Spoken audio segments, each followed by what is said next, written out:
this is Larry Cook with Larry Cook Heating and Cooling, and today we're on an installation, and I just wanted to talk to you about filter changing. This is one of the most important things you can do to your system, and always checking those things.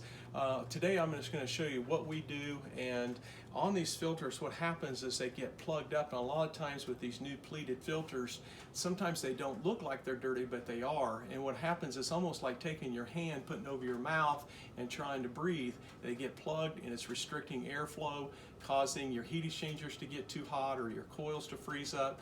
So I'm just going to show you just a real simple way. On these type of furnaces here, we like to put these bases on. We find if it's user friendly, people will change their filters more often. And we just have a door that just slides up and then comes off, and then a filter sets inside of here. So what you're doing is basically just sliding this filter out and then sliding the new filter back in. It's just that simple. And so when you're doing these things, it's one of the most important things you can do to a furnace.